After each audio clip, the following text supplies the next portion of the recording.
کرو اپنے باپ کی، اللہ کی قسم جس دن باپ کا سایہ اٹھ جائے گا، یہ سائیکلوں پہ یہ پنچر لگاتے ہوئے جو بچے نظر آ رہے ہیں، کبھی ان کے قریب جا کے پوچھنا، کہیں گے بیٹا پنچر کیوں لگا رہے؟ کہے گا باپ کا سایہ کوئی نہیں۔ یہ ہوٹلوں پہ جو چائے دینے والے بچے چھوٹے چھوٹے تجھے نظر آئیں گے، ان سے پوچھنا بیٹا ہوٹلوں پہ چائے کیوں دے رہے ہو؟ وہ کہے گا میرے باپ کا سایہ میرے سر پہ کوئی نہیں۔ اب باپ اپنی اولاد کو بادشاہ بنا کے رکھتا ہے، اور جس دن تیرے گھر کا سربراہ اٹھ جائے گا، اللہ کی قسم اس دن تیرے گھر کی رونقیں ختم ہو جائیں گی، اس دن تیرے گھر کی بہاریں ختم ہو جائیں گی، اس دن تیرے گھر میں فساد شروع ہو جائے گا، اس دن تیرے گھر میں لڑائیاں شروع ہو جائیں گی، اس دن تجھے سارے رشتہ دار دشمن لگنے لگ جائیں گے۔ یہ باپ ہی ہے جو گھر میں بیٹھا ہوا تیرے گھر کا محافظ ہے، تیری عزت کا محافظ ہے، تیرے گھر کے سکون کا محافظ ہے۔ باپ کی قدر کر لو۔ 10,000 تنخواہ ملنے لگ گئی ہے مہینے کی، 20,000 تنخواہ ملنے لگ گئی مہینے کی، اور میرا سونا اس کے پیچھے تیری باپ کی جوانی لگی ہوئی ہے، اور تیرے باپ کے وہ افسروں کے سامنے سر جھکا ہوا، گالیوں کے سامنے وہ دھکے لگے ہوئے ہیں۔ اگر باپ تیرا بچپن میں فوت ہو جاتا، تیری ماں بھی گھروں میں رلتی نظر آتی، تو بھی ہوٹلوں پہ رلتا ہوا نظر آتا۔ قاری صاحب نے واقعہ سنایا، آخری بات کر کے اجازت چاہنے لگا ہوں۔ وہ قاری صاحب کہنے لگے مولوی صاحب یہ 2 بچے ہیں، ان دونوں بچوں کے باپ کا سایہ سر پہ کوئی نہیں۔ عید کا دن تھا، اللہ اکبر، چودھری صاحب نے کاٹن شاٹن پایا ہوا ہے، اعلیٰ قسم کی جتی پائی ہوئی ہے، مدرسے کے سامنے سے گزرا، یہ دونوں طالب علم مدرسے کے گلی میں کھیل رہے ہیں۔ چودھری صاحب نے نوٹ کٹے 50 دے، 100 دے، نئے نئے نوٹ، کہنے لگا بیٹا یہ تو لے لے، یہ تو لے لے، عید کا دن میں نے اپنے بچوں کو بھی عید ہی دینی ہے، تم مدرسے کے طالب علم ہو، عید کا دن ہے، تم یہاں ہو، کیا وجہ، یہ لے لو۔ اور دونوں بچے 100 کا نوٹ دیکھا، اپنے ہاتھ میں دونوں نوٹ رکھ کے وہ دونوں نوٹ پھینک کے چیخیں مارتے ہوئے درسگاہ میں چلے گئے، اندر سے دروازہ بند کر دیا۔ چودھری پریشان ہو گیا، پتہ نہیں کہیں محتمم کو شکایت نہ لگا دے۔ چودھری صاحب بھی اندر آ گیا، قاری صاحب کو گھر سے بلایا، قاری صاحب یہ 2 بچے میں نے انہیں 100 کا نوٹ دیا ہے، یہ 100 کا نوٹ دے کر رونے لگ گئے، اور روتے روتے چیخیں مارتے ہوئے کمرے میں اندر بیٹھ کے رو رہے ہیں۔ قاری صاحب نے الماری کھولی، دیکھا دونوں بچے ایک نکر میں بیٹھے ہیں اور زاروں قطار رو رہے ہیں۔ اللہ اکبر۔ قاری صاحب اس چودھری کو اپنی چارپائی پہ ڈیسک پہ لے آئے، کہنے لگے چودھری صاحب تمہیں پتہ ہے یہ کون بچے؟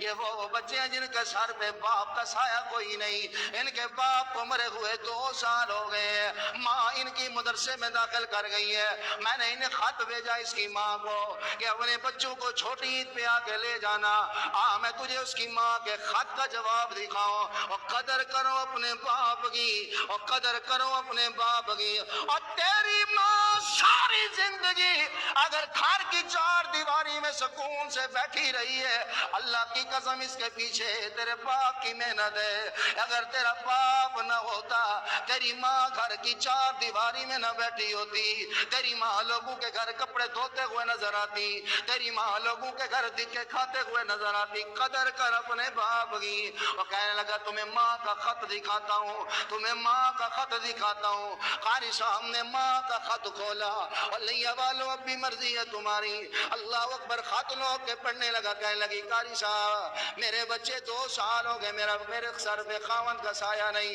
میں کپڑے سیتی ہوں، کپڑے سی کے اپنا بھی گزارا کرتی ہوں، بچوں کا بھی گزارا کرتی ہوں، میں نے انہیں مدرسے میں بھیجا تاکہ میرے خاوند کی قبر ٹھنڈی ہو جائے، یہ قرآن کے حافظ بنیں گے، میرے خاوند کے درجات بلند ہو جائیں۔ لیکن قاری صاحب میں معذرت چاہتی ہوں، میں چھوٹی عید پہ بچوں کو نہیں لینے آ سکتی، وجہ یہ ہے کہ میرے پاس لے کر آنے کا کرایہ کوئی نہیں ہے۔ باپ نہ ہو تو بندے کی عیدیں بھی پردیس میں گزر جاتی، میرے پاس کرایہ کوئی نہیں، میں جو کپڑے سیتی ہوں مجھے ابھی تک پیسے نہیں ملے۔